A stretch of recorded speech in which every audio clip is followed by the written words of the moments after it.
Everyone seems to be muted. That's good. Thank you. And I want to welcome everybody. Welcome to the Spiritual Frontiers Fellowship December presentation by Reverend Denise Schubert. Tonight's program is entitled Introducing the Enneagram. I want to thank everybody for joining us this evening. If you're here for the first time, welcome. We're so glad that you found us. And if you've never been with us before, or if you've been with us before, welcome back to our SFF community.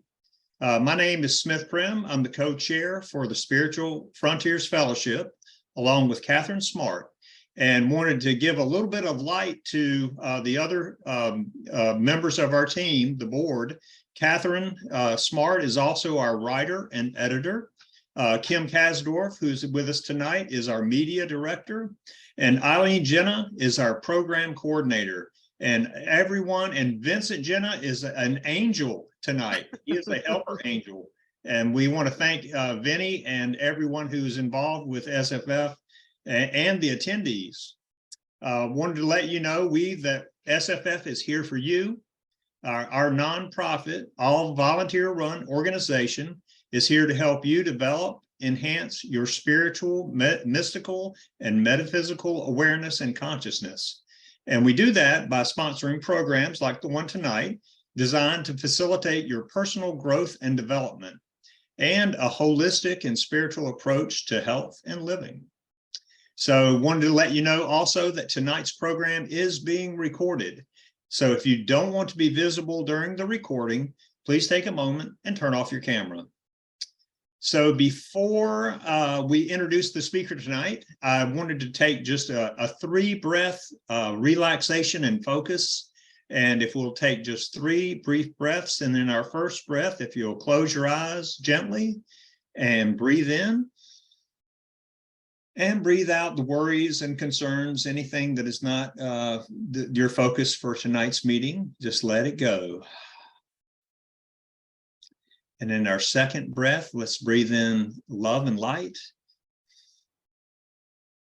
And again, let go of any remaining concerns and things that you just don't need for these next 2 hours. On our third breath, let's bring in more love and more light. And let out a breath and smile. And I'll welcome you back. And I want to take a moment and introduce our speaker for tonight, Reverend Denise Schubert. Tonight, Denise will help us learn how to gain a new understanding of ourselves and others using Enneagrams. Enneagram is the ancient system of mapping human personality. Not only will you discover where you fit on the Enneagram map, you'll use its insights to learn how to be more skillful in navigating of all your relationships in your life.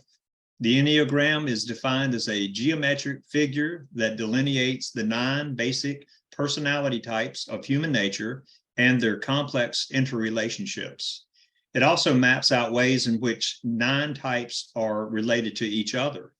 So during the introduction, you will become acquainted with the 9 Enneagram types, their strengths, their challenges, and where they go under stress, and how they are present when they're strong. So the knowledge you gain tonight will elicit understanding, compassion, and generosity in all of your relationships. We'll also have a chance to interact with each other and others in this presentation, and we'll explore our own Enneagram and that of others. So I'm looking forward to the message coming up.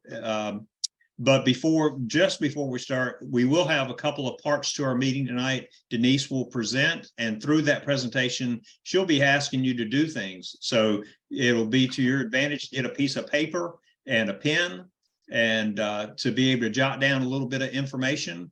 And so that will be the first part. And then we'll have a discussion time, which, by the way, the discussions that we have, there's only a feature of being in person here at this meeting. So when we post our meetings up on YouTube, you don't have the ability to interact with our speakers. And that is, to me, one of the great benefits of being here in person tonight. So please sit back and prepare to enjoy an exclusive and mind-expanding presentation with Reverend Denise Schubert. Thank you. Thank you. I see it's so wonderful to be here with all of you. I see some familiar names. So I didn't expect to be with family tonight. So hello to old friends and new friends. My name is Denise Schubert, Reverend Denise Schubert. I'm a New Thought minister, former minister of the Triangle Center for Spiritual Living there in Raleigh, and now a minister at large. But I love the Enneagram. I've been affiliated or associated with it for about 10 years. I think it's brilliant. I think it's a spiritual tool. So I'm excited to share it with you. Now, there is the whole purpose of tonight is to acquaint you with it and to have you end the evening having a pretty good idea of where you land on the Enneagram personality types. There's 9 of them, 1 through 9. We're going to go through all 9 systematically with a little bit of humor and a little bit of interaction. You can ask your questions anytime. It would be helpful if you had a piece of paper so that you could be making notes as we go along. So when we talk about type number 1, you might go, oh, that might be me. That sounds kind of like me. So you're going to make a note that that's kind of like me. And then we'll get to number 4 and you'll go, oh, no, that's really me. And then we'll get to number 8 and you'll say, oh, no, I think that's really me. So you want to be able to take notes as we go along, because we only have a couple of hours. I have a PowerPoint presentation, so I'll be talking and you'll be reading and we'll be looking at it together.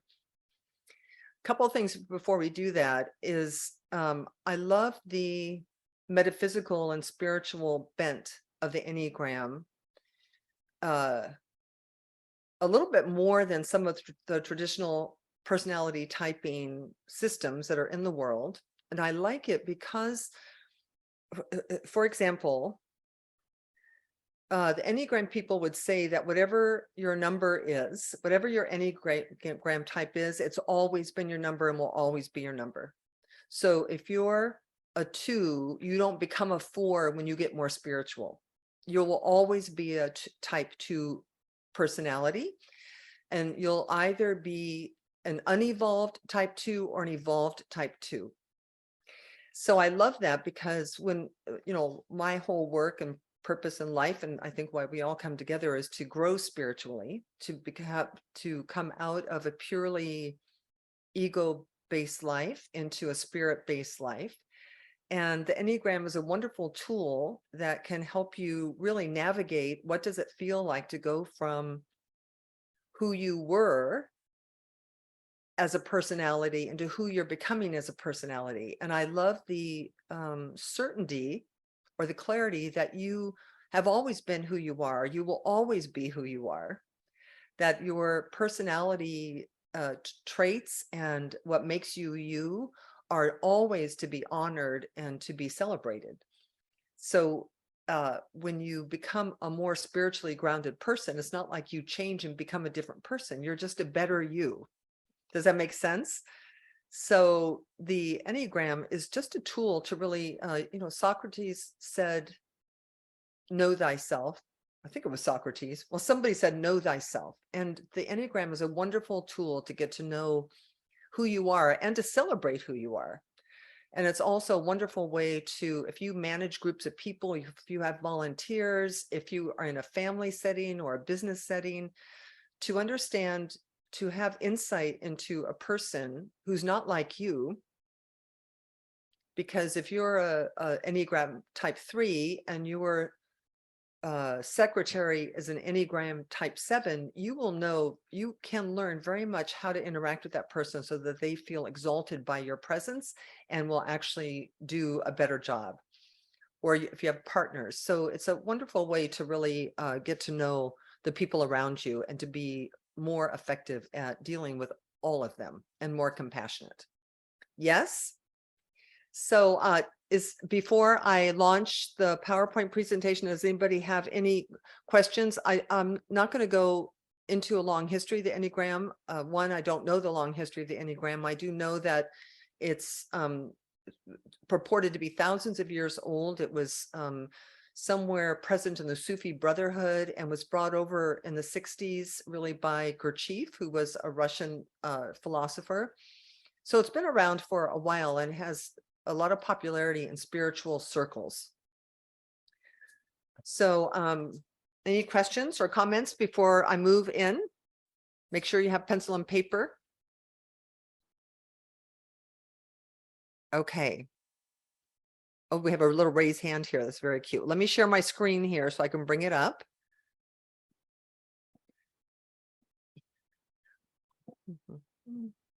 All right. We are there. So this little book, you can order this on Amazon. It's my favorite Enneagram resource for beginners. It's easy, it's fun, it's descriptive, way more descriptive than we can be in the time we have together. You can also, by the way, after tonight, go to the Enneagram Institute, I think it's www.enneagraminstitute.com, and you can take a free online test. You can also get a lot more information that I'm going to be able to give you here, but it's going to be pretty thorough. So make sure you have your pencil. Some of you have done this with me already. So, so let's start. So this is the typical Enneagram image. You can see there are 9 points, 9 at the top, going 1 through 9. Each Enneagram type has a descriptive word and a descriptive personality, which we're going to go through. There are arrows on this, which I will explain later what they mean. Like you can see that the 9 has an arrow pointing to the 3, that the 6 has an arrow pointing to the 9. That is addressing really the interrelatedness of the Enneagram types, which I will go over. These are really what Smith was talking about on what do you do under stress and what do you do under peace. So let's start with number 1. And by the way, really, if you have a question, you can jump right in. Otherwise, it's going to be me talking for 2 hours. So I'm more than happy to answer your questions. These are a couple. So the first Enneagram type, the 1 is a perfectionist. I know many of them in my life. I'm sure you do too. And some of you I think there's about 20 people here, at least 2 or 3 of you are number 1s. So you could just be listening to see if this is you. So Jimmy Hoffa said, I may have faults, but being wrong isn't one of them. And Socrates said, we cannot live better than in seeking to become better. So these begin to point to the character of a type 1 on the Enneagram. So let's look at the strengths. A perfectionist is, you can read this as well, but I'm going to just speak it. Otherwise, I'm going to be very quiet while you're reading for 2 hours, which would be incredibly boring for me. So the perfectionist is hardworking, conscientious, very detail-oriented, operates at a very high level of integrity, tend to be a little bit serious, incredibly self-disciplined, organized, polite, and sincere. So if you are a perfectionist, or you're married to one, or you have a person working for you or your boss is a perfectionist, you will begin to notice these qualities. Now, for every Enneagram type, there are also challenges. Nobody likes the challenges, but try not to resist them. It's not like they're bad and that we have to get rid of them. All of us have strengths and challenges. So the challenges of the perfectionists are that they tend to be opinionated and impatient. They can be irritable and rigid. Obviously, perfectionists, incredibly self-critical. If you think a perfectionist is critical of others, they are way more critical of themselves. They tend to be sarcastic, judgmental, sensitive to criticism, and intense. Maybe we do the challenges first and then the strengths. but these are the challenges and strengths of a perfectionist. Now, some of the things, and by the way, this is all to help you begin to look and see where you land. So the quotes are to help you, the strengths and challenges are to help you, and then these are some things that a type 1 would never do. They would never be half an hour late for work. And this is very sad that I can't hear you laughing. They would never not send thank you cards out within 2 days. They would never not make reservations for every night of their vacation. And they would never laugh it off when criticized. So this is our first Enneagram type, the perfectionist. So if you have your piece of paper and pencil, just make notes. Now, another fun thing of doing here is you may not be number 1 on the Enneagram, but you may know somebody who you think is. So it's like you could go, oh my God, that sounds just like Ginny. Right? All right. So now, if you were a number 1 and you were speaking, you might say this. You might say, I have high internal standards. I expect myself to live up to those standards, and I'm critical of myself if I fall short. It is easy for me to see what is wrong or incorrect. And I'm very sensitive to criticism from others. Other people sometimes think I am too demanding or critical, but it is hard for me to accept things that aren't done right. I sometimes feel resentful when people act irresponsibly or unfairly, although I usually try not to show my feelings. I'm very conscientious and usually put work before pleasure. So that's a pretty darn good look at our number 1 on the Enneagram scale. Any questions? Okay. So number 2 on the Enneagram is called the helper or the giver. By the way, ones on the Enneagrams, they make very good, like, who would you want as a perfectionist in your life? Like maybe your financial planner, right? Your accountant. You want that kind of person doing detail work for you. So the Enneagram type 2, the helper or the giver, these are your nurses, your teachers, your caregivers. These are people who care for and about other people. The quotes here are help thy brother's boat across, and lo, thine own has reached the shore, an old Hindu proverb. An anonymous, I can't find myself, I'm too busy looking for someone else, begins to speak to the strengths and weaknesses of being a 2 on the Enneagram, a helper. Obviously, the strengths are they're very caring and helpful. They're incredibly good listeners, empathetic, friendly, sensitive, appreciative, generous beyond generous, responsible, demonstrative, and energetic.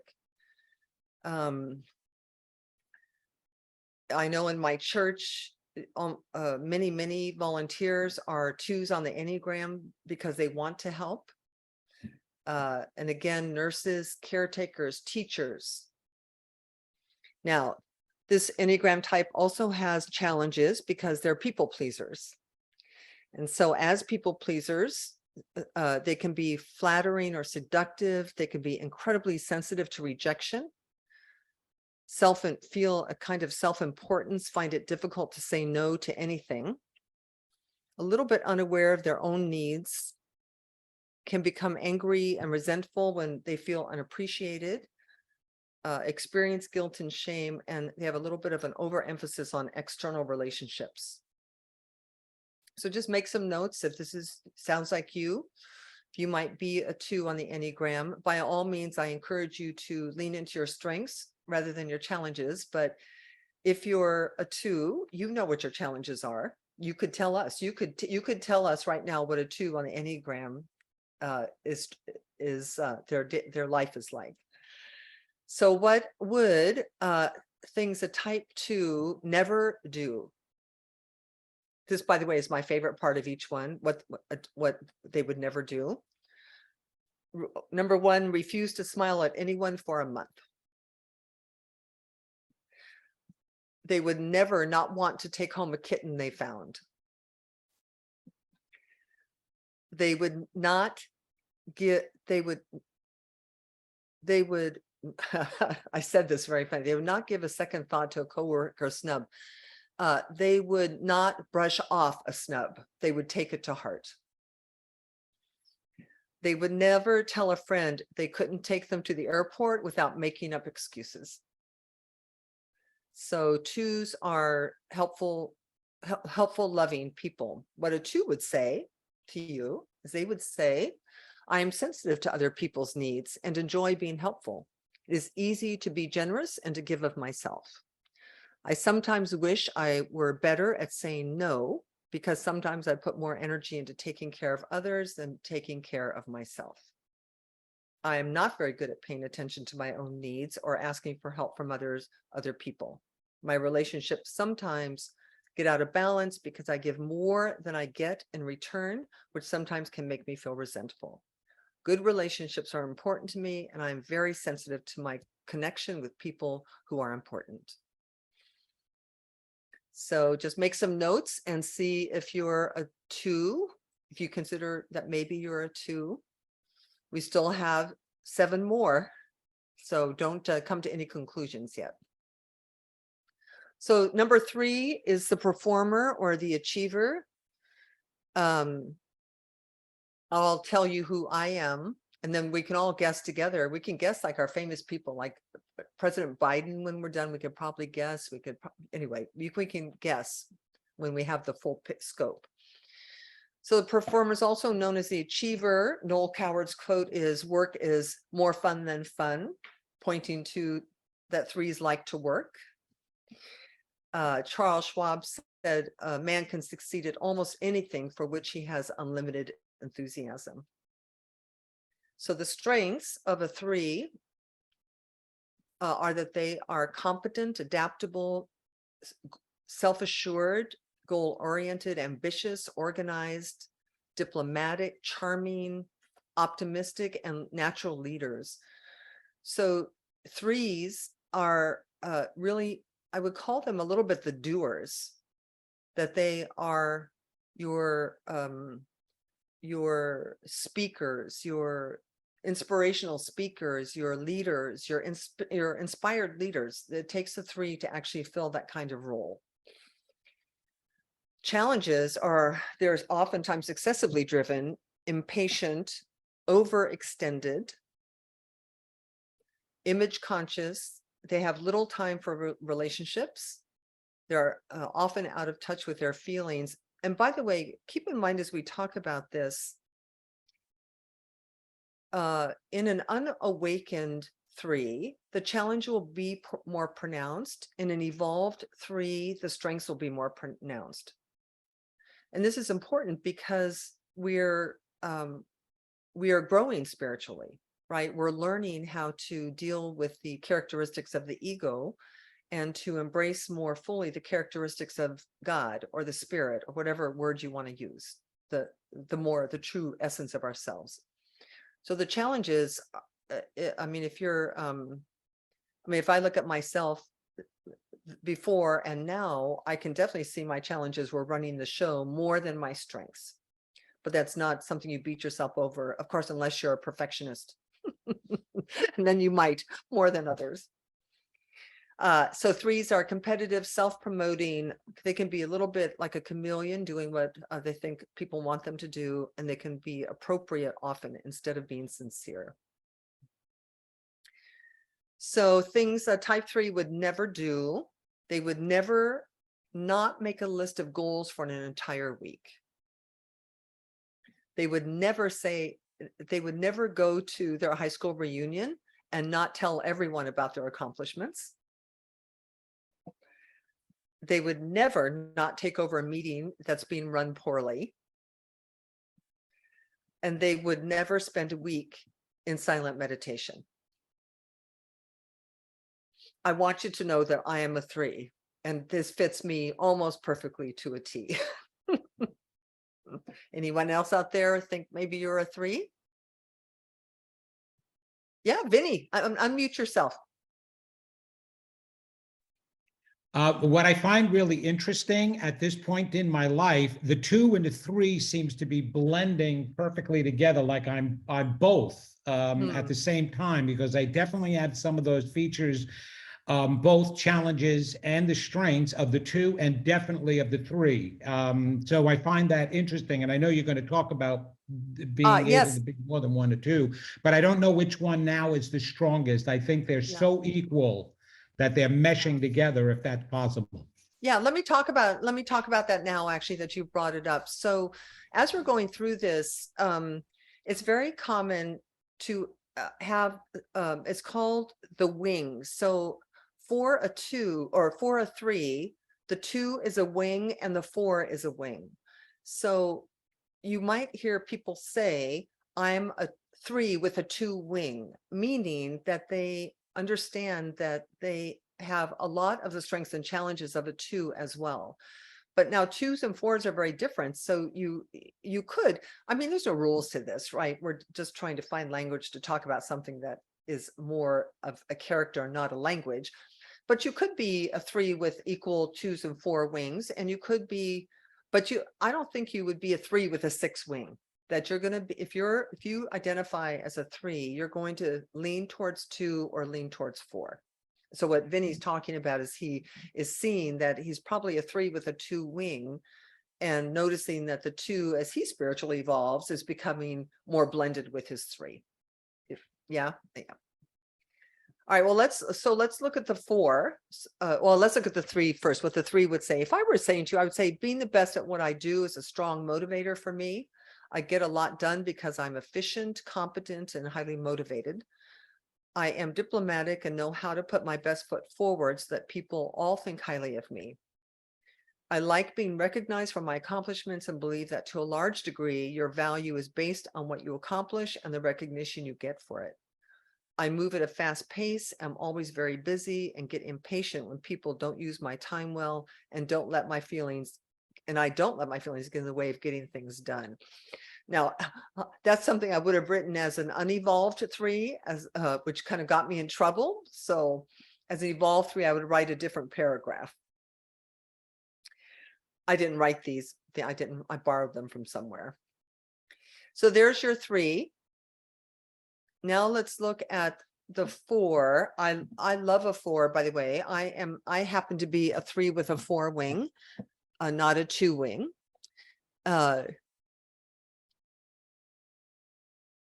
This quote by Agatha Christie speaks to the 4 perfectly. I have sometimes been wildly, despairingly, acutely miserable, racked with sorrow, but through it all, I still know with certainty that just to be alive is a grand thing. So our 4s are dramatic. The 4s are our poets, our writers, our songwriters. They're dramatic. They write, they sing. They cry in their beer. They write poetry. So the strengths of a 4 are that they're sensitive and introspective, passionate, idealistic, imaginative, self-expressive. They have emotional depth. They're authentic, empathetic, and creative. The challenges of a 4 is that they can just be darn moody. Emotionally dramatic, self-indulgent, temperamental, pretentious, self-absorbed, envious, sensitive to rejection, and prone to depression.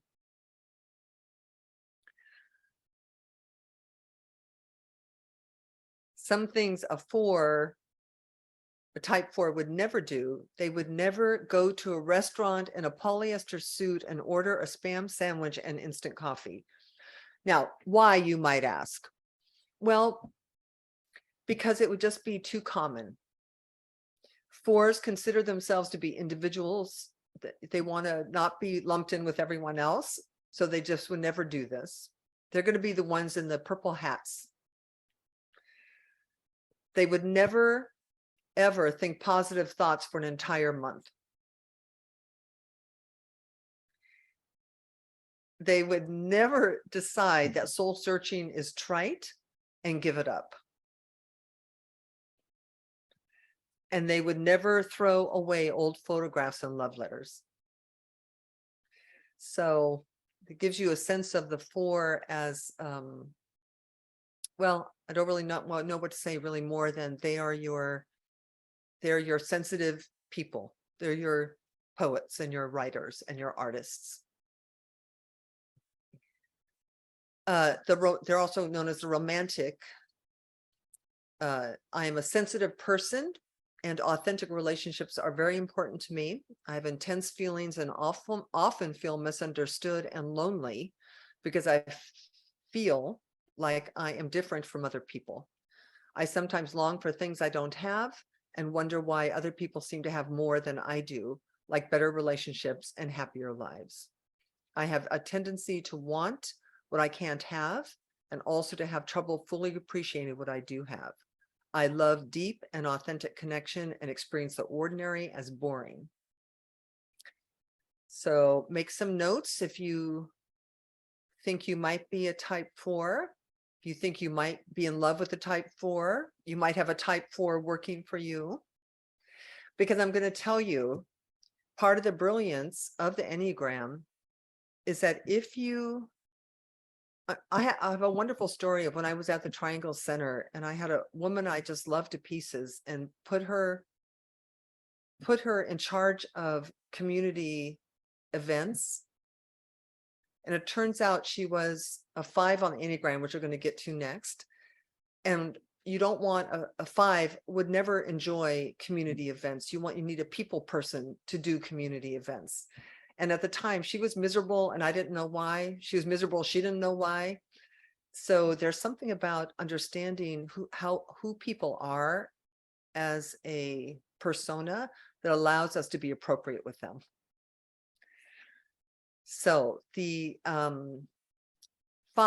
we're on the 5. So the 5 is called the thinker or the observer.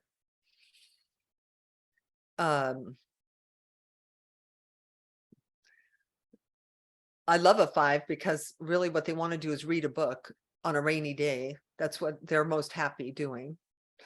Anyway, Horace Walpole said, the world is a comedy to those who think, a tragedy to those who feel. So a 5 would never understand a 4 at all. It'd be like, oh my God, right? All that emoting, all of that introspection. Edward Gibbon said, I was never less alone than when by myself. So the strengths of a 5 are they are analytical, thorough, objective, insightful, incredibly calm in a crisis, knowledgeable, dependable, respectful, persistent, and tenacious. This is another person you want as your accountant, right? Or as your investigator, or as your head of your ethics committee. Strengths. The challenges of a 5 for a 5, and by the challenges really speak more to the challenges for the person themselves, not for the people around them, though there obviously is a little bit of that as well. The 5s can be detached and aloof, overly independent, not very assertive. They don't share a lot of information willingly. They can be critical, stubborn, sensitive, impatient, and over analytical. The things a 5 would never do, they would never throw a party. They would never subscribe to the newspaper for the society page. They would never become a used car salesman or sell door to door. Why? Because they're not social. A 5 is not social in the same way that a 4 is social, or a 3 is social, or others as well. They would never refer to the plants in their garden by their everyday names and not their Latin names. So they also have a kind of a properness about them. Formalness is a better word, formal. So the 5 says, I am a private analytical person who needs more time alone than most people. I don't like people to place demands on me or ask me to talk about my feelings. I sometimes feel detached from my feelings in the moment and am able to get in touch with them better when I am alone. I usually prefer to observe what is going on rather than to be involved in the middle of it. I am almost never bored when alone because I have such an active mental life. I can be very focused and prefer to be an expert in a few things than to dabble in many things. I am also self-sufficient and independent.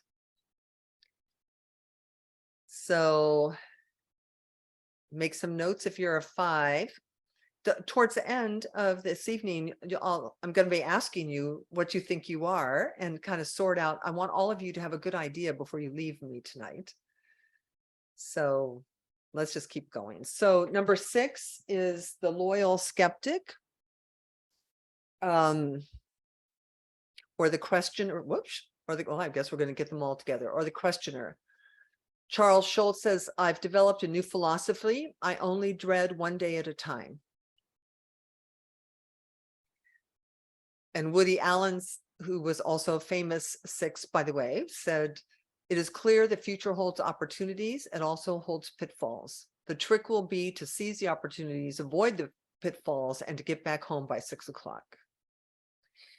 So your 6s, our 6s are a little bit distrusting, a little bit, a loyal skeptic. They're a little bit skeptical. And the word loyal comes in there because when they're for you, they're for you. And if you disappoint them, they could be gone. So loyalty is important to them both ways. So their strengths: responsible, loyal, practical, trustworthy, thoughtful, funny, sensitive, well-prepared, organized, and vigilant. A 6 would be a really great friend to have, as long as you behave yourself. The challenges are they could be anxious, a little bit wary and doubtful, compliant or defiant. They could get bogged down in analysis paralysis, like not buying a car before the Consumer Digest cover to cover for 6 years. Defensive, they could lack self-confidence, be ambivalent, procrastinate, and averse to risk.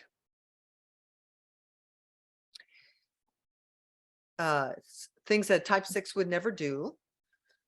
They would never forgive themselves for breaking a friend's vase. They would never not take an opinion poll amongst their friends when making a career change. They would never go to a new doctor and not ask about the doctor's credentials. And they would never be confident that they made a wise choice after a major purchase. So they would doubt even after making the purchase. So that's our questioner, or the loyal skeptic. So remember, so you could be a 6 and have a 5 wing or a 7 wing, right? So you're also wanting to pay it. So I wouldn't be surprised if on your notes, you have question mark on 5 and 6, or on 4 and 5, because they may be bleeding into each other a little bit. Type 6 says, I'm a very responsible, and both trust and loyalty are important values for me. I have a sharp mind, especially when it comes to what is threatening to security. I'm excellent at anticipating what could go wrong and often play the role of devil's advocate. It is sometimes difficult for me to trust people, and I'm suspicious of authority. But once someone has earned my trust, I am very loyal. I sometimes doubt myself, which can lead to procrastination and inaction. I have a good, somewhat offbeat sense of humor.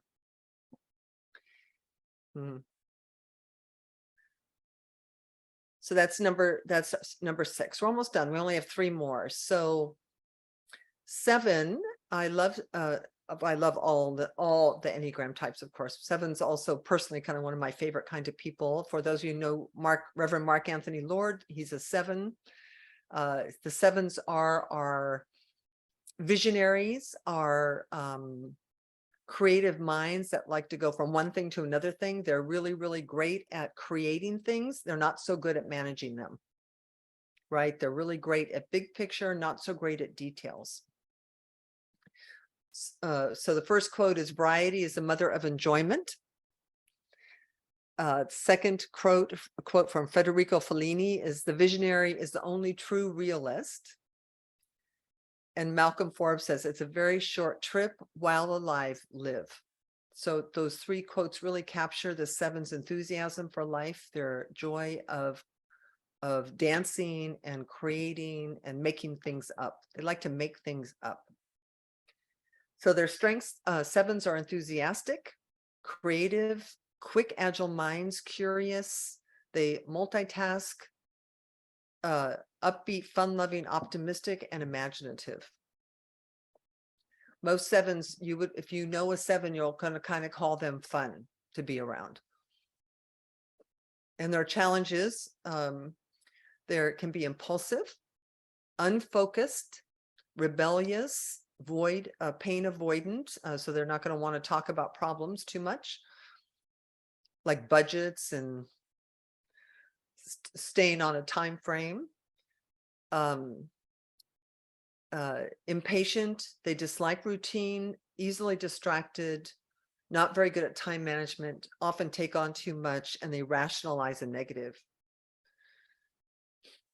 So some things a 7 would never do.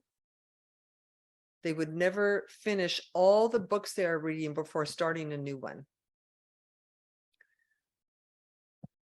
I know some of you out there have books next to your bedside, like 7 of them, that none of them are finished. I know there's a couple of you out there.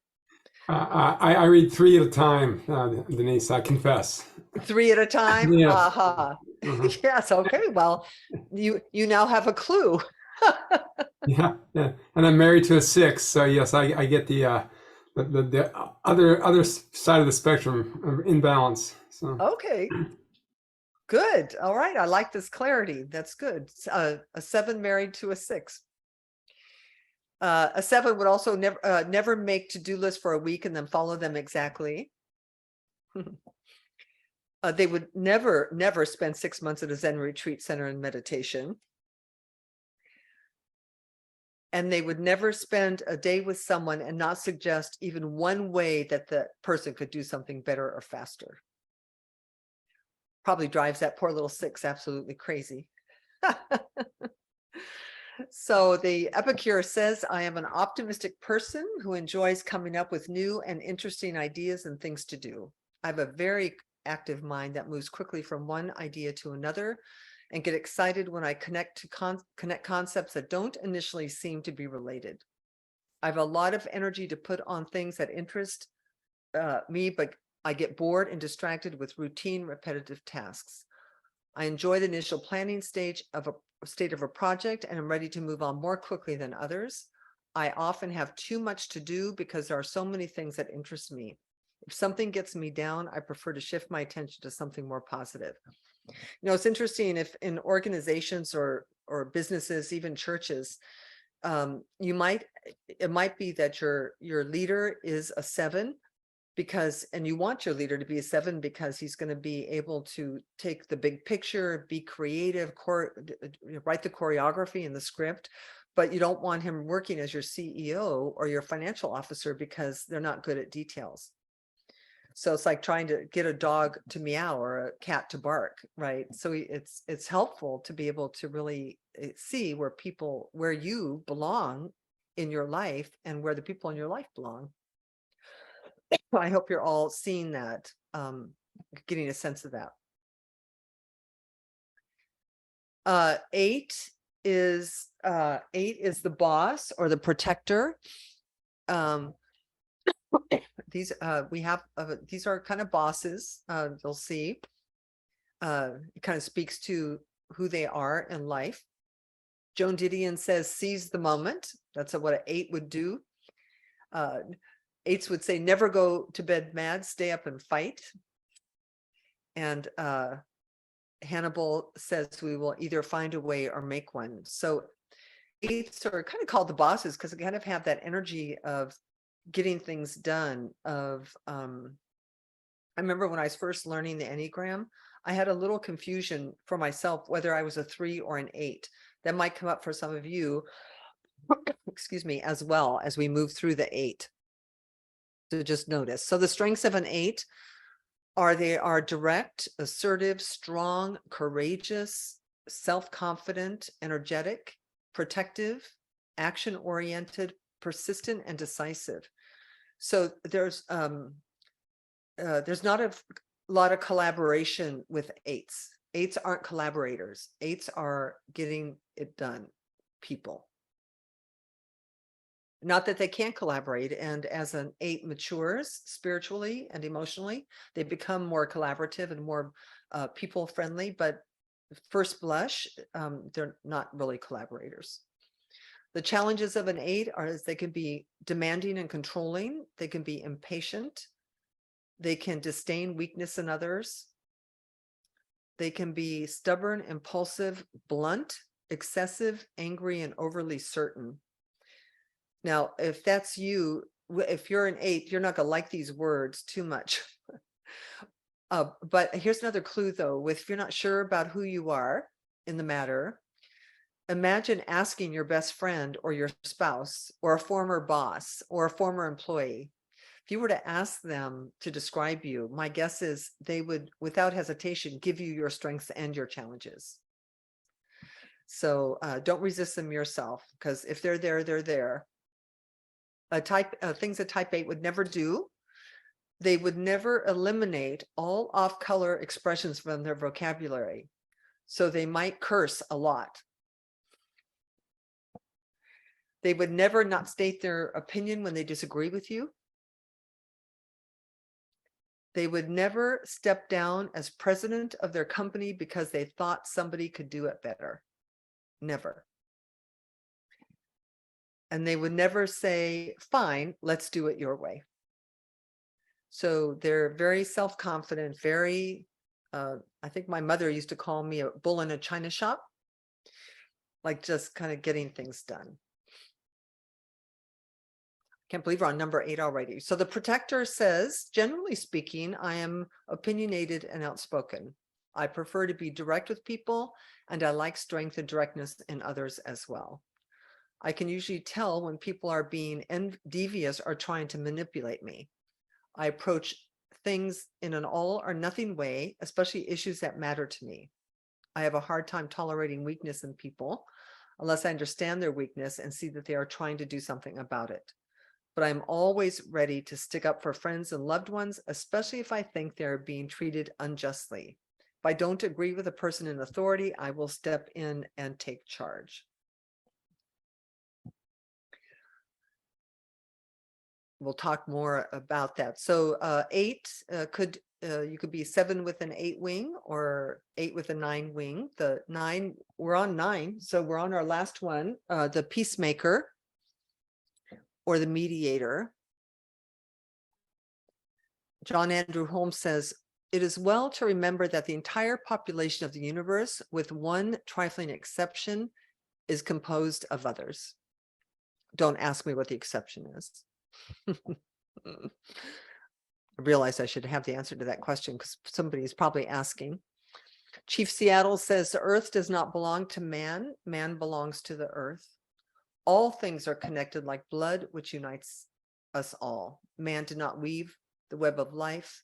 He is merely a strand in it. Whatever he does to the web, he does to himself. So perfect example, perfect demonstration of our peacemakers. And you all know a peacemaker. The peacemakers are very quiet and they see all sides. They see both sides. They truly are your mediators, our mediators. So they tend to be very easygoing, non-judgmental, steady, unpretentious, empathetic, supportive, adaptable, caring, sincere, and receptive. A word I would use, another word I would add to this list is gentle. Peacemakers are gentle. Their challenges for themselves and others are that they avoid conflict. They can be indecisive. They can be self-forgetting. One of my funniest stories about nines is one way of telling a 9 is if they're downstairs doing the dishes and they run upstairs to get something, and 4 hours later you find them up there cleaning the closet. So they are a little self-forgetting. They get caught up in what they're doing and forget what they were doing. Anyway, they can tend to procrastinate. They can be passive aggressive, low energy, stubborn, unassertive, lacking certainty, and distracted. They can get distracted from priorities. Things a 9 would never do is to comply immediately when their boss tells them to do some unpleasant task in an authoritative manner. That's that passive aggressive side, that they just would never say, okay, sure, yes. They might say they were going to go do it, but they'd probably stop at the cafeteria along the way. They would never purposefully create an uproar at a family gathering. And they would never call up an aggressive talk show host and engage in a screaming match. So there are, oh, let's finish this one. All right. So the peacemaker says, I'm a good-natured, easygoing person who gets along well with most people. I don't like conflict and can go along with other people in order to keep the peace. I am good at seeing all sides of an issue, which can cause me to appear indecisive, but it also makes me good at helping people resolve their differences.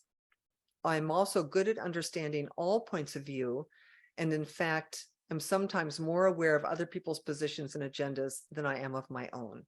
I'd like life to be comfortable and harmonious and others accepting of me. So let's pause. I'm going to stop sharing the screen for a moment so I can see everybody. So let's pause. Can I put this on speaker? If I put this on speaker, can I still see everyone or no? Does anybody know? It depends on your view at the top, if you're viewing speaker or Yeah. gallery. Yeah. Okay, so you're speaking and I now see you. But you Right. should see an arrow at either side, and if you hit the arrow, you'll see the line of people. Yeah, no. I do see, I don't see everybody. Oh, I see. Yeah. Actually, well, I would love to ask now, let me go back to gallery view for a second. So, okay, let's see, what would be the best way to do this? I want to know what you think you are. So I want to know like how many, I want to know, first of all, if you have any questions before we go on. We're going to talk about the wings for a minute. And also, I'm going to give you another good way to tell, especially if you have confusion. So who are the ones? Oh, can people like raise their hand? You have a little thing at the bottom that says, aha. Yes, there's you can raise your hand or they can use the Will raise. this work? So so who's let's do this another way. Who's not clear? Who's not clear yet about where you fall on the Enneagram? Yeah, so do you want to talk about it for a minute?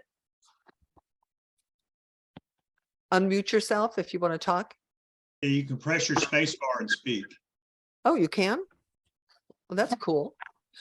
I couldn't get that to work. Hi, Chuck. Hi. Yeah, I'm either a 1 or a 5 or a 6. I don't know Okay. if those are wings. Are those wings? Any of those wings of each other? No, well, the 5 and 6 could 6 could be a wing to 5 or 7, and 5 could be a wing to 4 or 6. So It's just a numerical relationship. yeah. So another question I have for you, which I haven't talked about yet, but let me just ask you and then I'll explain it for everyone else in a minute. So when you get pushed up against the wall, do you get does anger, shame, or fear show up? Anger and fear. Fear, yeah, yeah. Mhm. So, 1, 8, 9, and 1 are in an anger quadrant. And 5, 6, and 7 are in a fear quadrant. And that doesn't mean you're afraid. It just means that fear is more the motive. Like when you just get pushed, it'd be more, fear would come up more than anger. What And was it's that?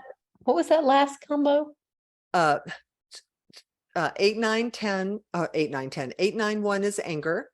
Okay. 2, 3, 4 is shame. And 5, 6, 7 is fear. So if you're not sure, that might help you get clearer. Hmm. So Chuck, I would sit with 5 or 6 for now.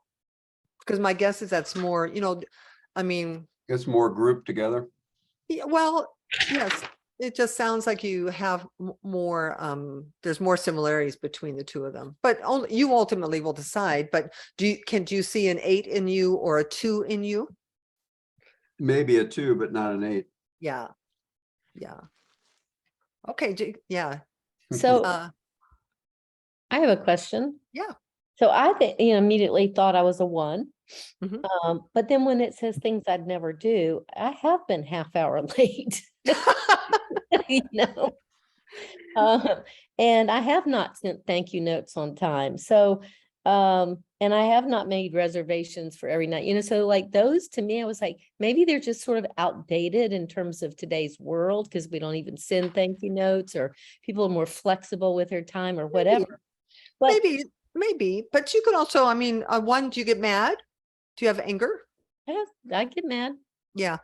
I get mad because my husband is a peacemaker with the passive aggressive tendencies. So, well, so if you're a 1, if you're a 1, you could have a 9 wing and he could have a 1 wing. So you could really kind of have, 2 perfectionists living in the same house with those same tendencies, No, which he's is, not a perfectionist. so, if he's a 9, he either has to have an 8 on one side or the one on the other side, 8 wing or 1 wing. Okay, then maybe he's not a 9. Maybe not. Maybe Yeah, not. maybe. But yeah. But okay, you could be a 1 and not have any of those things. I'm sure as a perfectionist, you have the areas that you are the things that you consider to be important. Yeah, I mean, there's bits of other things that I see in myself a lot, Yeah. but I would say that's probably the main area. Yeah. Okay. And the observer, that's always kind of tended to be a little bit like me as well. All right. So hang on to your notes of 1 question mark, 5 question mark. There's another chart where we'll go through in a minute too to help clarify. Okay, thanks. Yeah. Thank you. I think April's next. Great. Good seeing you again, Denise. It's been a long time. It has been a long time. I just love seeing these familiar names. How are you? Doing well. Good. So I'm not sure if I'm a 1, a 3, or a 6. And I feel like I see Kim laughing. I have a feeling that someone on this call might have a really good idea about that. After all, I served on the board with a lot of the people on this call. But yeah, for myself, I'm having trouble deciding. So does anybody who know April really well have an opinion or an idea?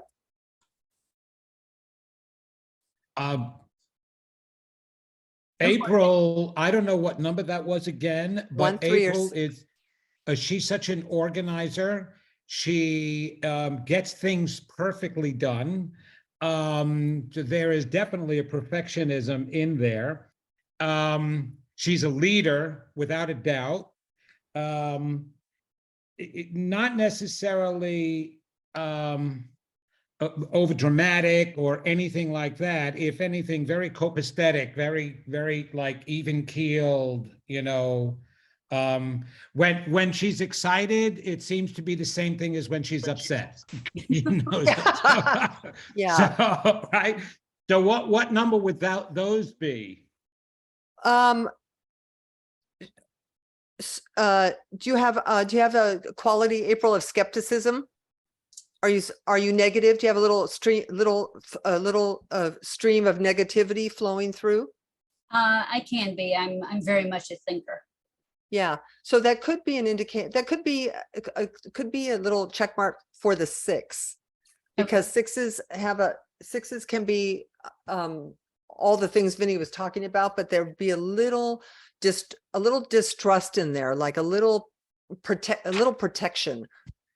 But I would say 3s. It's interesting. So 3s are in shame, 6 are in fear, and 1's in anger. So do you have a go-to emotion when you're up against a wall? Probably anger. Getting angry at whatever the injustice is. I don't know if you know anything about the rays, but I'm blue ray and violet ray. No, I don't know anything about the rays. Yeah, I don't know. Okay, well, stay engaged in the conversation. It's interesting. You're one, and the other thing with the 1 too is that 1s are incredibly hard on themselves. I have to say that I've known April for a long time, and as you were describing it, as you were describing the number 1s, 2 people came to my mind, and one is my wife Pat, the other is April. Okay, well, maybe then. Both are, I think, definitely perfectionists. I mean, Yeah. And when especially the second page of the thing where you described it, it was like, yeah, that's it. Okay. All right. Well, okay, there you go, April. Sit with that one for a minute. Yeah, but I also think though that at least speaking for myself, I think I'm probably know myself less well than I know other people. And so in looking at this, I think it's easier to say, oh, okay, well, that person is this. So, like as you were going through the number 3, I thought you didn't even get halfway through it. I thought, well, that's Vinny all the way. Oh, it is Vinny all the way. Yeah, it is Vinny. Yeah, and so, Yeah, Vinny is the fellow 3. Bestie. Yeah. So Yes. anyway, that's All right, good. my 2 cents worth there. Yeah. Well, thanks, Vinny and Kim, for your perspectives. I appreciate it as people who know me for a while. Yeah. Yeah. I found that true too, is like, as I went through, I was like, oh, that's my daughter. Oh, that's my sister. you Yeah. know? Yeah. I think maybe Tasha next. Thank you, Smith. Yeah, I'm pretty evenly split between 4, 5, and 9. So any insight would be welcome. I've tried to do an online test and it couldn't classify me because my answers were about evenly divided between the 3 of those as well. Really. And you're still sitting there, even after doing even here. Well, I again, think maybe a little more 9, but it's hard to say. There's a lot of the others too. So any discernment advice you could offer would be much appreciated. Thank you so much. yeah, Tasha, again, for a question for you is, which is your go 4 and 5? Well, they're split. So 4 with a 5 wing is it's very different than a 9. So does anger show up for you? It wouldn't be at all. I think it would be primarily fear and then a small bit of anger perhaps, but primarily fear, definitely not anger. So in the, Or I mean, not shame. I'm sorry, definitely not shame. yeah, people don't like, people resist a little bit, this idea of anger, shame, and fear. And it doesn't really, there's nothing to resist because we know ourselves. And so if you're a person who, when things don't go right, or you don't do things right, if anger shows up for you, you know that anger shows up for you. Like people get mad. You know, in my world, anger doesn't, I can count on one hand the times where anger's shown up for me under the most stressful circumstances, because I'm 3 with a 4 wing. So I live in the shame quadrant, and the shame simply means my go-to would be, I've done something wrong. Right? That whatever's going on here, it's me, not them. So now again, keep in mind that we're on a spiritual trajectory of maturing and evolving. So all of that is different when you were 20 than it is where you are now, because if you're here, you're on a spiritual path already. So in some ways, when you take an online test, if you'll take them from the perspective of being 20, like try to be in your 20-year-old self, it might be clearer because your behaviors, both your strengths and your challenges, would have been more pronounced, especially your challenges. And people who have hot-tempered. So we have a very famous 8. So so the 8 is the boss.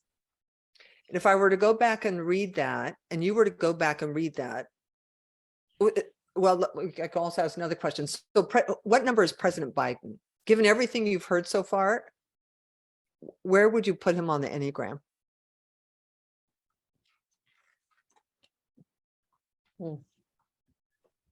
That's an unfair question. It is an unfair question at the moment. I'm going to go back for a second to share screen. Right now, I actually believe that he would be a 9, Yeah. a peacemaker, because he's trying to mediate all the problems that we've had, but not necessarily a big leader coming up with all solutions and stuff like that. He just seems to be a peacemaker. He is, oh, I think I put it right on here. No. Sorry. Hold on just one second.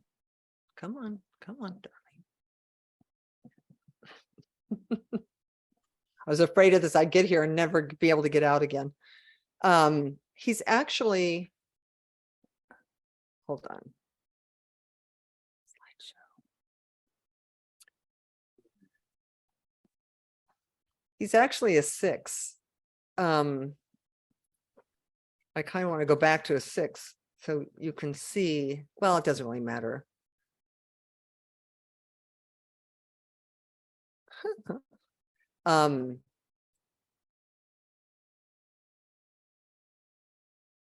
Sorry. It's good. I think it's actually helpful to see where other people are, because you can actually kind of then see yourself. I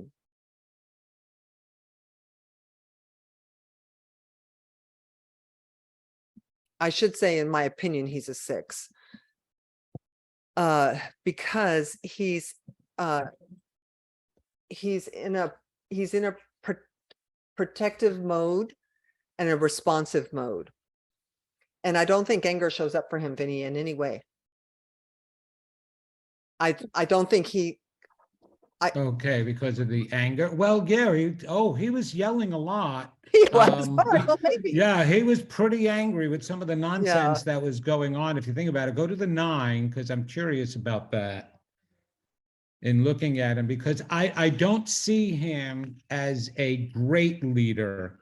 I see him just trying to smooth things over for everyone in the United States. So he's not necessarily easygoing, right? Yeah. Right? But, I don't know. I don't know. He's supportive, adaptable. Maybe he definitely had to be adaptable getting into the position he was in now. Yeah, I don't know. This is a 9. Yeah, it could be complicated there. Yeah. Yeah. He's not really non-judgmental about the Republicans and people doing, Right. Joe Manchin and, Yeah. And he's been the same. He's been steady. So he's steady on emotional. Yeah. All right. Right? Well, I don't know. We should ask him. He's I know. Yeah, I have to agree with Vinny. I think number 9 for Biden there. Yeah. Yeah. All right. Good. We just got over an 8. Yes, you did. You totally just got over an 8. Yes. President Trump is definitely an 8. He's all 8. And he is an 8. 100%. 100% 8. Yeah, I don't think he has a wing. No, he probably is a 7. He's not a mediator, right? So he's an 8 with a 7 wing, because a 7 wing, keep in mind, is also a person who likes to create something out of nothing. They like to make things up. They'd like to make things up. Yeah. Yeah. He's definitely an 8 with a 7 wing. So this is an image of the emotional centers. So 8, 9, and 1 are instinctive. They're gut, they happen in your gut, and the backdrop emotion is anger. And it just means it's really when you get pushed is when you're going to feel this. Like if you're in your most vulnerable, pushed up against the wall is when that emotional response will happen. 2, 3s, and 4s are the heart center, the feeling center, and the backdrop is shame, which again is not ashamed. It's more, I've done something wrong here. And 5, 6, and 7 is the head. So more thinking, more not necessarily gut or feeling, but more thinking. And fear is not, I'm afraid. Fear is more, well, it is a fear, but not. Well, Denise, here, speaking as a 7, it's FOMO, fear of missing out.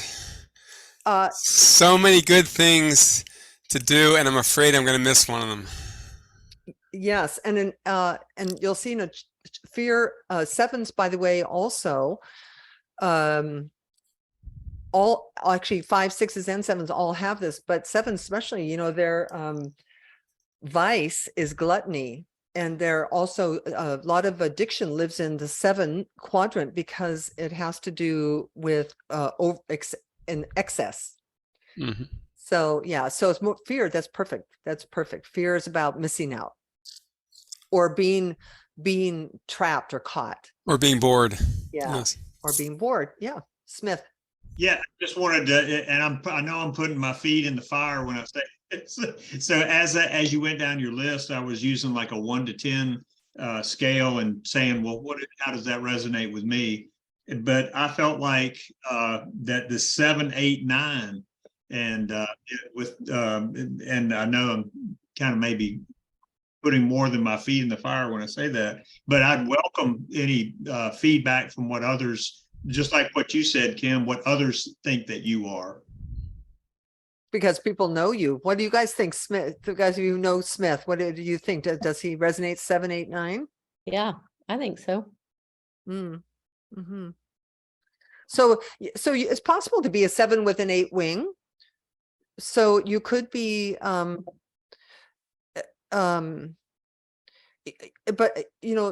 some of these are easier for me than others, even because the 7's easy. I mean, if you're good at details, if you're good at all the details, you're probably not a 7. Right? Because 7s are really good at creating projects, but they're not really good at follow through. Now, would that ever not be the case? I don't know. Of course, this isn't. Yeah. As a 7, I have academic ADD. Looking for the next cool project, and as soon as I accomplish it, I'm moving on to the next one. So yeah, that's. But it's possible to be an 8 with a 7 wing, so that your predominant thing is you're a manager, a good manager, and you also have this this aspect of you that's also very creative. So ultimately, it's not a exact science. I mean, we're talking about it like it's a thing, and it's more. I think its value is that it's a tool. Right. So something, when I look at your chart that you're displaying, and I think it may have been more of a thing. I don't know if it was a thing before, and we talk about awakening, and I think this maybe started a long time back, but even in the last 10 years, I tend to look at things and say, and I try to go through the store line at the grocery store, and the person at the grocery store says, "How are you doing?" And I remember it used to say, all right, I guess, right? And then I started taking notice of that, and I actually wasn't doing bad. So the next time I went through, I said, I'm doing good. And then the next time I went through, I said, I'm doing great. It's like, so when I see some of what I see, fear, that is like a minus sign to me, or anger is that kind of a minus sign. And so there's that third of a chart that is the positive sign with the heart, but I guess it has the shame as the fear side, as the negative side. I don't know. Those tend to stand out to me, the anger and the fear. Yeah, but keep in mind, the problem is that we don't want to be associated with those negative emotions, what we're calling them, negative emotions, especially those of us who are on a spiritual path. We only want to be thought of as loving, peaceful, kind, compassionate human beings, right? So when if you have this shame, fear, anger, they're not minus signs. They're purely and remember also the Enneagram would say that if you're a 7, if you are an epicure, if you're an adventurer, you were an adventurer when you were 2. And you're never not going to be that. You're not going to be an adventurer at 2, and then all of a sudden you're going to be a perfectionist at 50. That those aspects of you, your character, Michael Beckwith makes a beautiful discernment between character and personality. Personality is kind of the world. Character is kind of spirit. That who you're going to be, both the strengths and the weaknesses, are kind of just part of how we came into life. And that as we evolve spiritually, we become more attuned to the positives than we do to the challenges. I don't think that necessarily means your anger, your fear, shame, or anger component ever changes either. I mean, I think if shame, I think it's not as possible now for shame to show up for me as a 3 with a 4 wing, not because I've changed, but because I now, as a spiritual seeker, have put the past in the past. I've gotten more in touch with my authentic self. So I now know that I know something now about myself and about life I didn't know when I was 10 or 20 or even 45, to tell you the truth. I was a late bloomer. So, but if you're an 8, 9, or 1, anger might still show up. You just won't express it. You won't embody. You won't start, you won't take a deep dive into whatever you might have taken a deep dive into at an earlier, less evolved age. So just my thoughts, but I wouldn't this is just a way to help really for us to play the game tonight and identify. So what else? Oh, here, these are interesting charts. So, well, does anybody else want to kind of try to sort out who you are in the matter, or anybody else want to talk about it? Yeah. I did. One of the things that you just said was answering a question that I was going to ask you. Is it definitely sounds like what we came into this world, this lifetime, to experience of ourselves and the challenges as opportunities to be able to grow. Because I remember at a very early age, you were just saying 2 years old, when I was completely bullied throughout my early youth until I was 17, I never harbored an anger toward the people who were bullying me because I thought it was all me.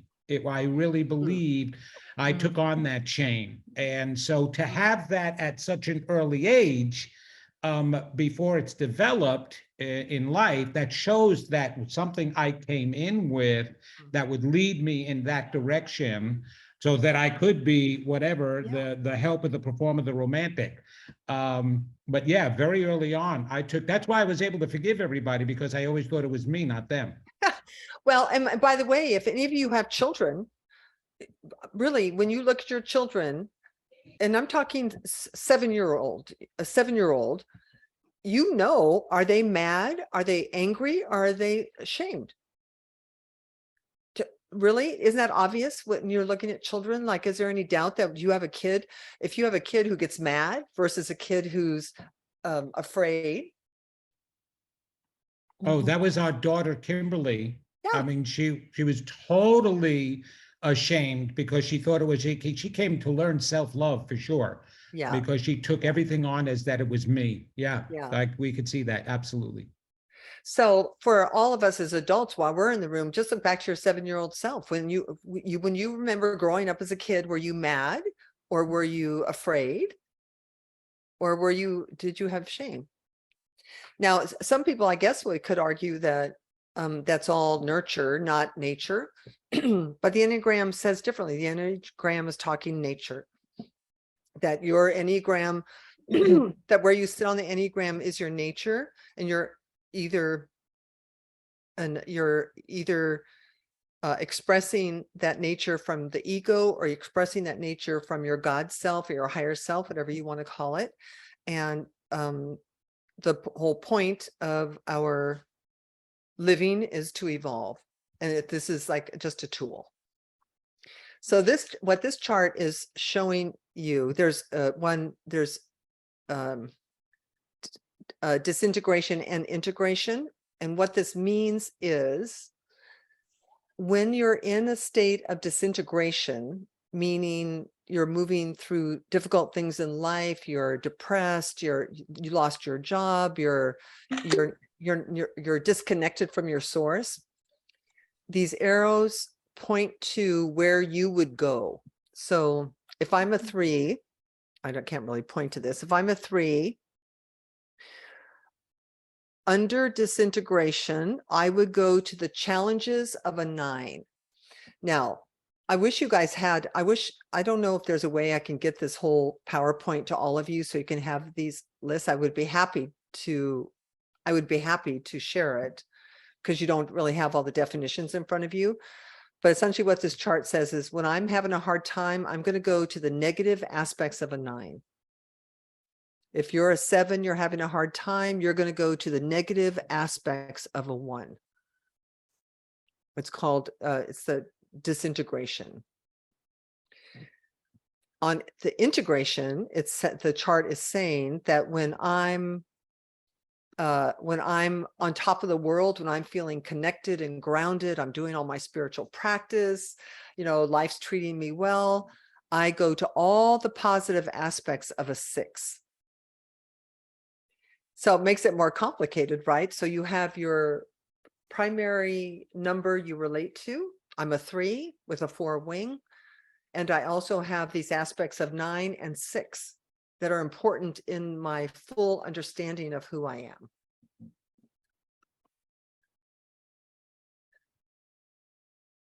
So let me take a breath here. I'll stop sharing for a minute and come back. I think it would. Who else? Anything else? Denise, I had a question about why in that chart before the disintegration and everything, do you have 2 of the sectors in red and 1 in black? I don't think they were, no reason. I think they're not both red. I think,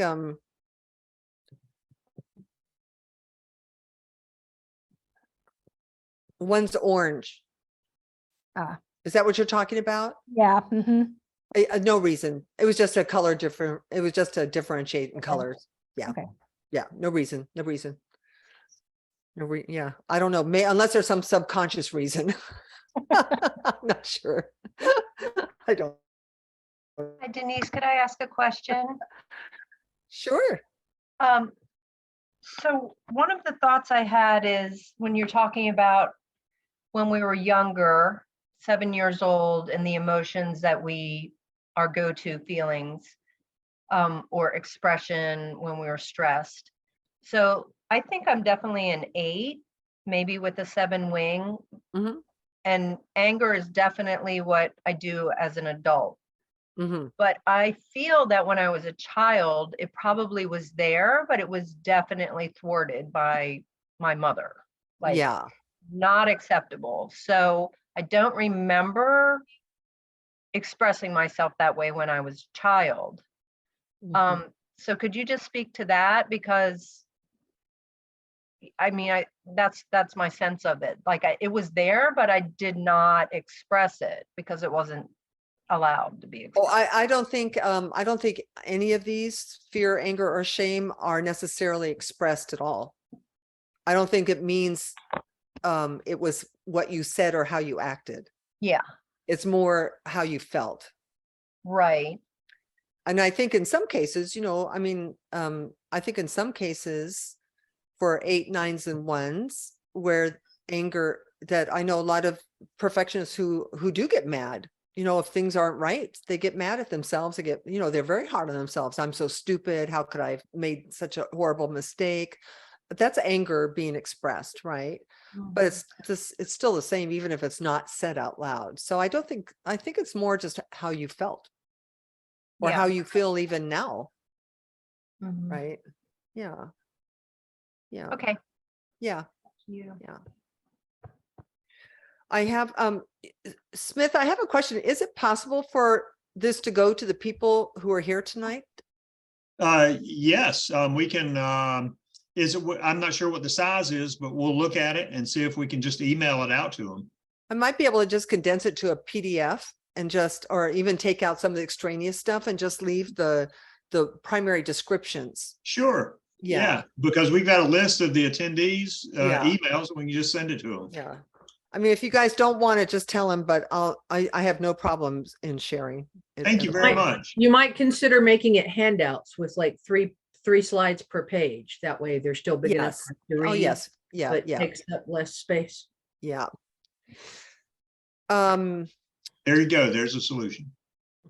Very good. I'll do that. I will get that to him. I'll get that to you tomorrow so you can do that. Let me go back. I have a chart. I have one chart that may be hard to read, but it's important. It's an important one. Let's see. Let's go. So disintegration and integration will make more sense to you when you have the handout so that you can see, you can kind of sit with yourself and see. All right, let me bring up this last chart and see. Yeah.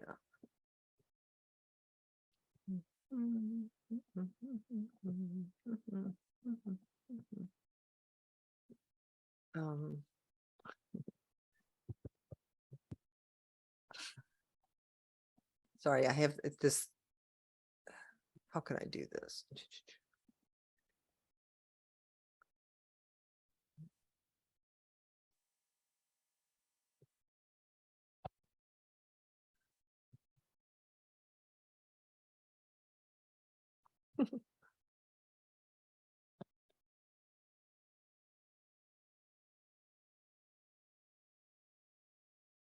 All right, let's see. Can you guys read that? Yeah. You can? Oh, that's good. Okay, good. So,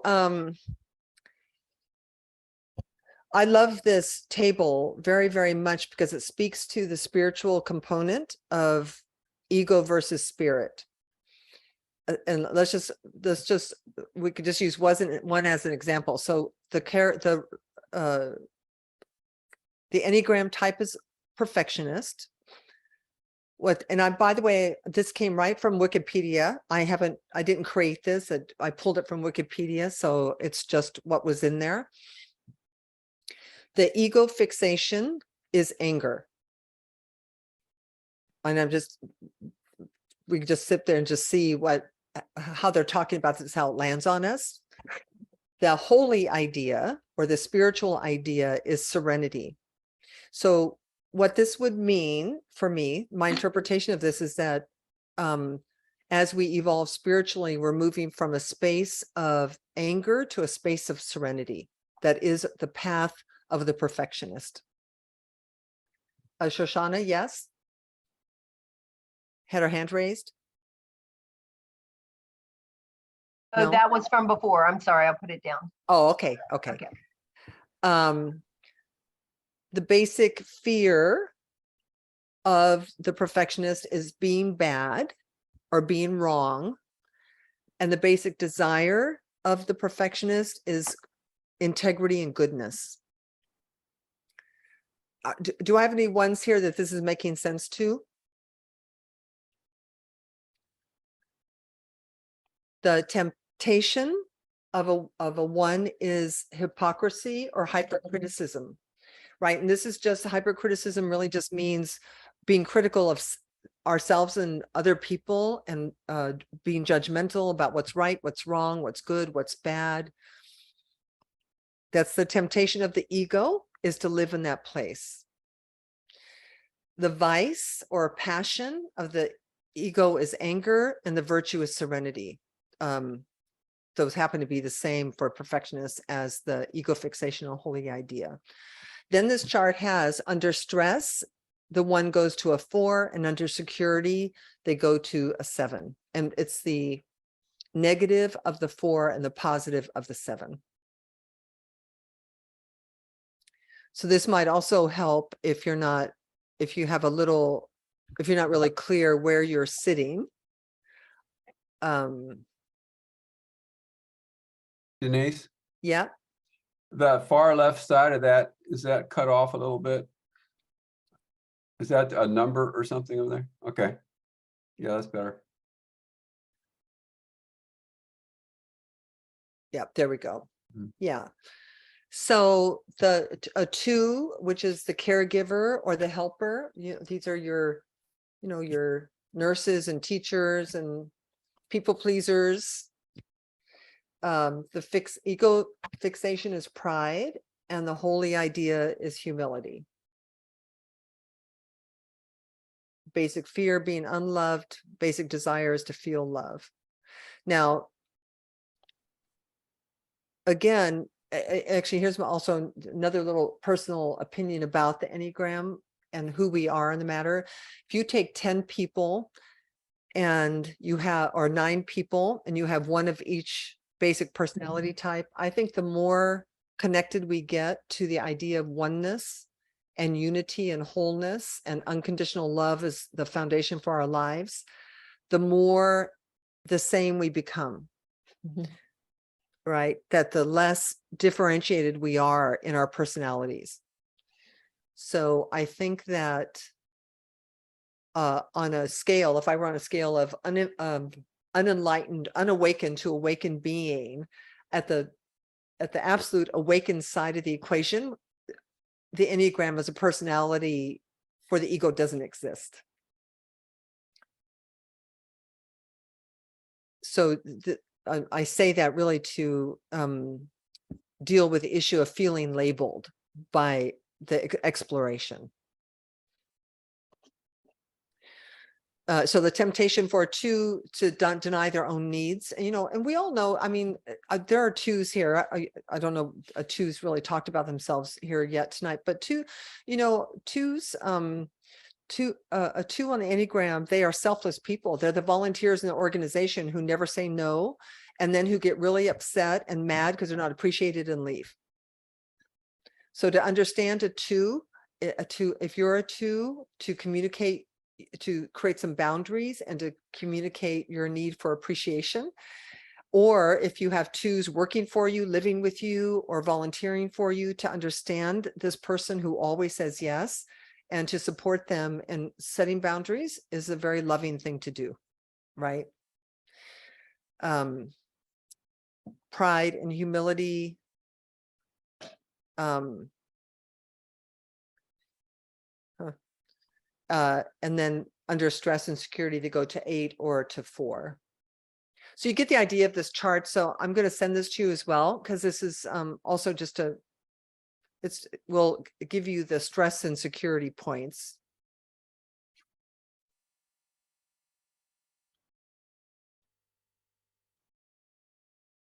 Good info. Thank you. Yeah. Anyway, so do we need, is there any other questions about this? I don't feel you guys can read this. I don't know that I need to go through it step by step. So if you're not clear who you are, you're clear who your spouses are or your children.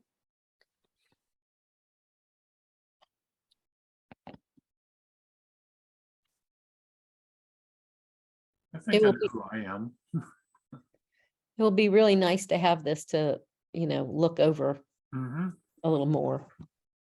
Yeah. How many of you have ever had done work with the Enneagram before?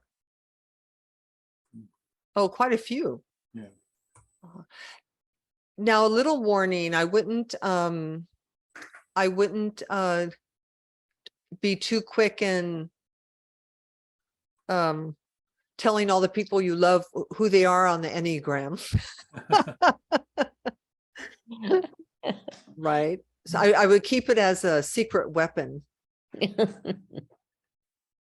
Not, that's even not right. A secret weapon. I would use it.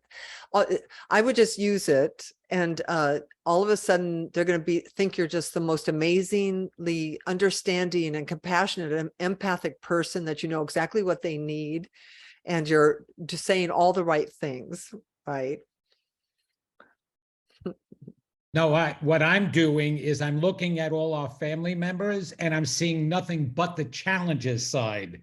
So I'm not acknowledging any of the strength side. We're going, oh boy, she definitely is 7, or he's an 8, or, you know, that's what we wind up doing, is like, rather than, oh, look at how strong they are in this aspect, you know, no. Well, also keep in mind too, that even from a spiritual perspective, we teach, right? I teach, look for the good in someone, you know, accentuate their positives. And people will show you people are going to show you what you're looking for. So if you're looking for what's good, they will show it to you. Now, also keep in mind that it's our job, because you're the awakened one in the conversation, at least in this moment with me, is that when an 8, it doesn't really matter. I'm picking on 8s a little bit, but it doesn't, every single, you know, so I can do this. The negatives of a 3 is up until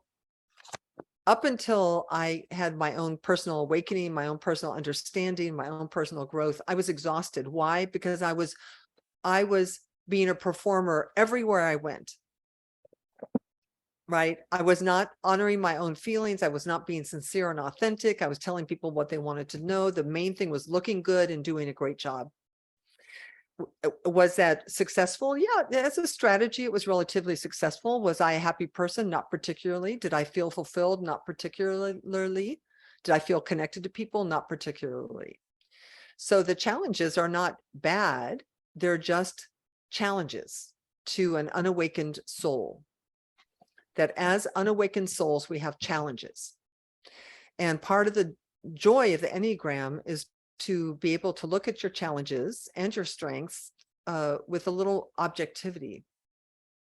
Now, if you have a 7-year-old who you decide, once you're knowledgeable, that they're clearly a 5, you're going to stop trying to make them stop reading a book in their room on a rainy day, because you're going to know that that's who they are, right?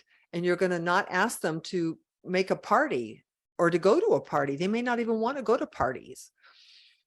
Or if you're an adult and you have somebody acting out around you, you can take the high road and you can silently say to yourself, well, this person, it's feeling to me like they're a little mad right now. So they could be a perfectionist and they're not happy with the job they did. So let me add something to that to diffuse the situation.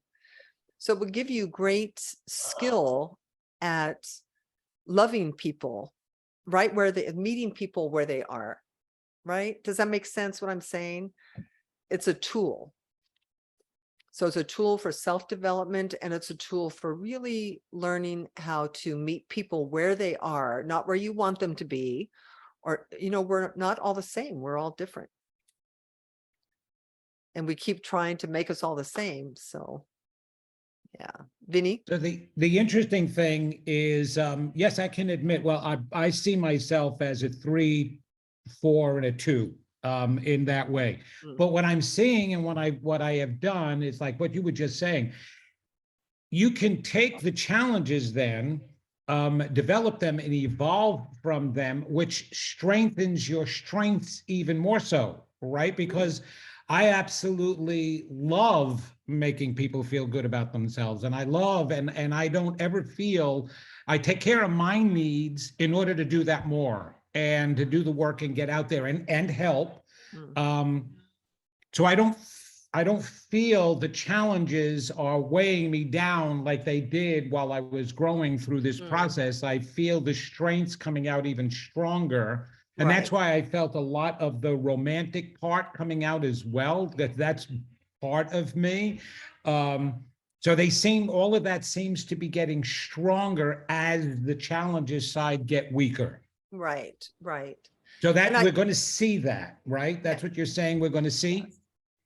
Yes. And the other thing you're going to see is you'll have more tolerance for yourself. Like, for example, I'm a 3 with a 4 wing, and I'm a person who, in my 20s, I would break up with a boyfriend and I would listen to Rod McEwen records and cry in my glass of wine. Right. And I would love to do that. As I begin to evolve spiritually, I thought I had to get rid of that melancholy side. And I have a melancholy side. I do. And I've come to really appreciate that that's just part of who I am. And that part of who I am leads me in my own ministry, in my own work in the world. Right. So I think you also, as you become more compassionate with yourself, well, we can do it one of two ways. We can be more forgiving of ourselves, and we forgive others more easily, or we forgive others and then we forgive ourselves more easily. But I think that what happens is that we just become more compassionate towards ourselves too, that this is just who you are, and who you are is a part of your journey and a part of the gifts you came here to give. And every aspect of you is necessary to do that. But we have to, awaken to that truth in ourselves. So any other questions or confusions or anything I can do for you tonight? I'm looking for the hands. Well, I'll say something else. I'm sorry. The only other thing that I was going to say, it's very interesting for us to rate ourselves and then to see what others see us as, because the way you feel about yourself isn't always the way you present yourself to the world, or the way they see you, because they're also seeing you through their own filtration system. So that's got to be something really different too. Yeah. Well, what I would do if this interests you, if you have a little, God, I want to know more about this, it feels fun, is go online, and they have many places where you can do a free Enneagram self-test. And you could just and it's going to ask you 50 questions, and then it does some kind of analysis. You can also get this little book. It's like, truly, I got a used copy for like $6. The Enneagram Made Easy. And you could also ask your friends, ask the people you care about the most, who you love and trust. And they will help you because they know your challenges way better than you do. I mean, even the question, even just to say, you've known me for a long time. I mean, there are many of you on this call that, Reverend Dusty, and there are people on this call who've known me for a long time. I'm pretty sure if I went up to any of them and said, do I come from shame, fear, or anger? They would know that it's shame. They would not say, oh, you're a mad person, right? They know me probably better than I know me. And it's the same with the people in your life, is that people know you. And they love those things about you way more than you do. Right? Because So, yeah, Dusty. Well, it is kind of interesting. So I too am in that quadrant of shame. And the first question, like you mentioned earlier, would be, what did I do wrong in a situation? And yet that's not necessarily, a pleasant place to be. So what comes out of that then is the negative parts of the 8. If I'm, as a 2, the negative parts of the 8, which are going to show up like anger. So you're going to experience, but what's the first thing you feel? What's that first thing that happens? Because I can get mad. Sure. I mean, any of us can get mad, but the first thing that happens to me is shame. And then it might go to anger if I'm like, screw you, I didn't do anything wrong, and then I'll go to that hole in the china Yeah. closet place. And then I can be angry, but it does show up as shame first for me. Yeah. Yeah. Yeah. Yeah. Chuck. I just wanted to ask, that chart was really a good chart. I was wondering if it's in a certain book or where you got that. Are you talking about the last one I showed? Yeah, the characteristic role, ego fixation, holy. Yeah, I got it off of Wikipedia. Just go to Wikipedia and search the Enneagram, and this should come up. And I'm also Okay. going to send this to you as well. Okay, thank you. Yeah, it is a really good chart. It is, I agree. Yeah. Dusty, that was actually a very good point you made, that because remember the disintegration. Yeah. So the disintegration, when a 2 gets pressed up against a wall, they're going to go to the negative aspects of an 8, which are pretty unpleasant. I mean, the negative aspects of any of the numbers are pretty unpleasant. If you're living in those, if you're living in the challenges, it's not pleasant for you or anyone around you. Right. So you're right, Dusty, that anger would show up then.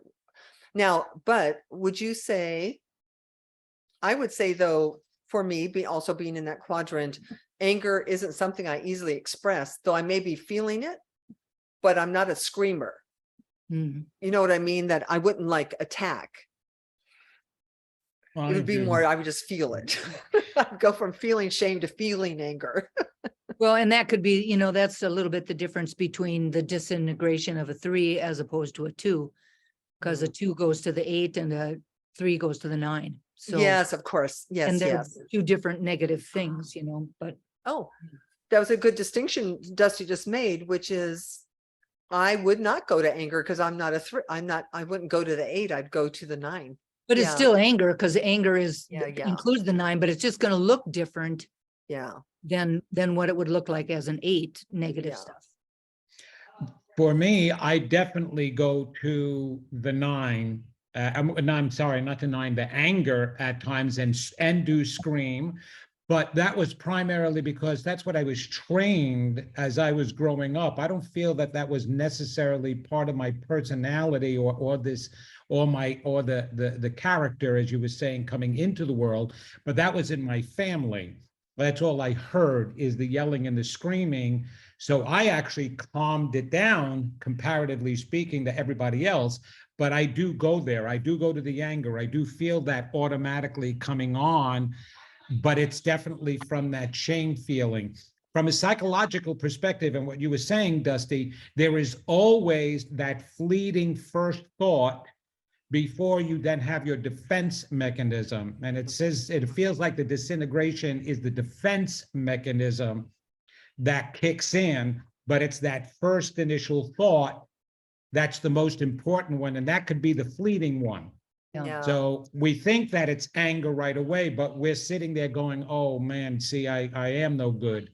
Then the anger kicks in as the defense of that. So yeah, and I was definitely trained to do that. Yeah, I think it's just quite interesting that I really do believe in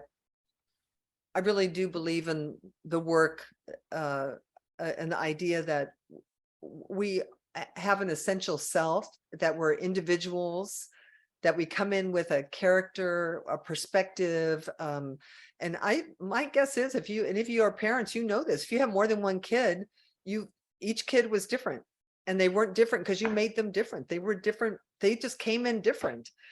And that hopefully someday when we are awakened adults and awakened parents, our parents will begin to honor that character and for each individual child, and really nurture it so that it gets fully expressed much sooner than I didn't get fully expressed till I was, almost 50.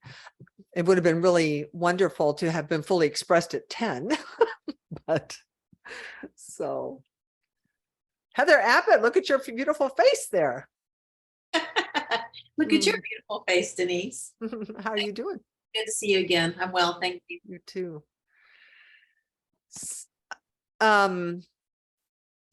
So anything else, or a few final minutes together? Anybody are you not, you want to banter about what you are, or you're going to leave and you confused or clear, going to move forward and do a little more research?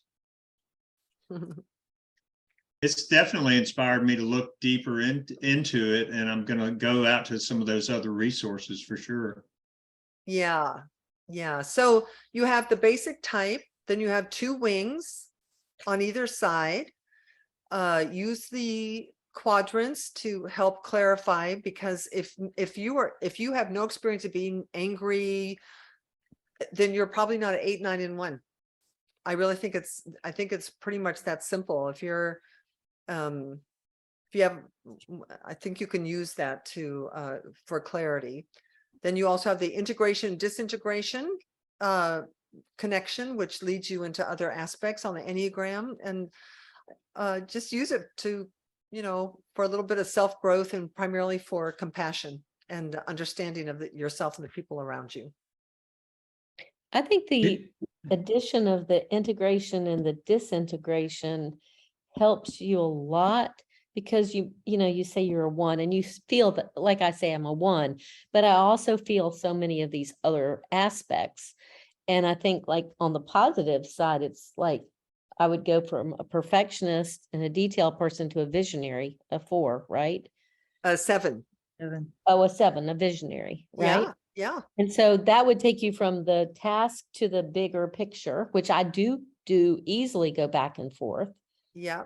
And then 5 is the observer, is another one, which I also identify with. Yeah.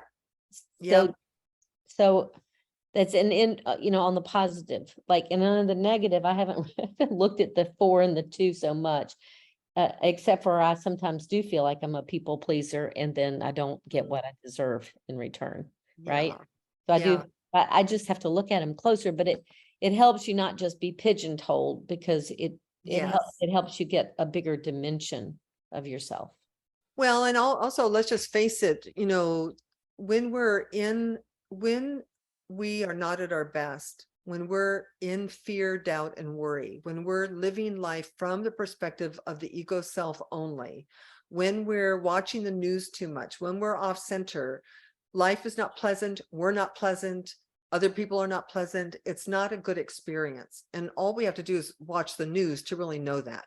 I mean, the whole world's coming into life from the ego's perspective. It makes sense on the Enneagram when you're grounded, when you are connected, centered, loving, non-judgmental, then all of the positive aspects of our primary character, our wings, and our go-tos is all good news all the way around, right? So it's like our strengths create more strengths, our connection creates more connection. So, Denise, can you comment to this? Learning about the Enneagram to me is another tool. It's almost like when you look into astrology and you're looking at the different personality aspects that you have. One of the things and problems that I see that people may do, and that's why I'm asking you to comment on this, is instead of using it as a growth opportunity, the people can tend to use it as an excuse opportunity. So in other words, they tend that you see one of the negative sides come out and they're like, that's because I'm a 2. And then they just, it's okay. That's how I'm always going to respond because I'm a 2, or it's like, oh, it's Mercury retrograde. That's why I'm a bastard today. I'm in a bad mood. It always seems to be just another way that people condone their actions rather than learning about them and recognizing them in order to help grow with those, accepting them, yes, but then wanting to do something with them rather than using them as an excuse. What do you say about that? Well, don't do that. I would say don't. I would say don't. I would say just don't do that, because if in order to live a spiritually, physically, mentally, emotionally healthy, balanced life requires an amazing amount of self-love and forgiveness. Love of self, love of others, forgiveness of self, forgiveness of others. So kind of in alignment with the Course in Miracles and other spiritual teachings, to condemn ourselves or anyone is to really keep inviting that egoic, that living from the outside in, which it just isn't ever good news for us. Our body is not good news for our health. So don't use any part of life. Don't use your past. Don't use the astrology. Don't use the Enneagram, any part of it to explain why you're so cranky. Bless you. Or to condemn another person, right? So we want to use all the tools that we have in order to continue to look for the higher and the best in each and every person and ourselves. And, you know, as a spiritual teacher and a spiritual seeker, we do know that if we do that, all the craziness will stop, because then we'll all be actually living on a higher plane of existence than we're living now. So it's a tool. It's a tool for good, not a tool for evil. Yeah. Yeah. All right. I feel complete. Do you feel complete? Yes. I was hoping that you would have a closing comment other than what you've already done, which was wonderful. Do you have anything that you'd like to leave us with? Well, I would just really just like to leave you with that. I thought what I would actually do is speak a blessing. I would just bless us. I think that would be my closing, right? I would That would be perfect. Yes, I would take what works for you about this and leave what doesn't work. If it's your path, you'll pursue it. If it's not your path, you won't. I find it to be quite fun. It's not a serious thing at all. So don't take it too seriously. But anyway, so, all right, I'm going to speak. I am a New Thought minister, so I'll just speak a prayer. I'm going to pray us out. That's what we called. Yes. So take a moment and turn within. At the end of our evening together, we can start by taking that breath that allows us to breathe in peace and love, exhaling out anything you don't need in this moment, as we recognize a presence, an intelligence, a wisdom, an order, and a harmony that surrounds us, that connects us one to another, that we live in a web of connection with some power and presence greater than us. We didn't make ourselves. We didn't make flowers or lions or sunsets. And whatever made those things made us, and that there is a golden thread of connection that connects us one to another, and all animals and all plants, all life everywhere. And so it is from that sense of connection and community and collaboration that I bless our time together, knowing that each person here has gleaned some pearl of wisdom to take into their future, that we have blessed and been a blessing to each other, and that nothing but great good can come out of this evening's collaboration with Spiritual Frontier Fellowship. And so for all of that, I'm grateful. We let this be, and so it is. Amen. All right. Namaste. So it is. Thank you so much. Thank you, Thank Denise. you, Denise. All right. I'll send everything tomorrow. Okay. Okay. Okay, everybody give Denise a great hand. Thank you so much for Yes. being here tonight. Thank you. Thank you. Yeah. My pleasure. And that was a wonderful and informative talk. Thank you for being with us tonight.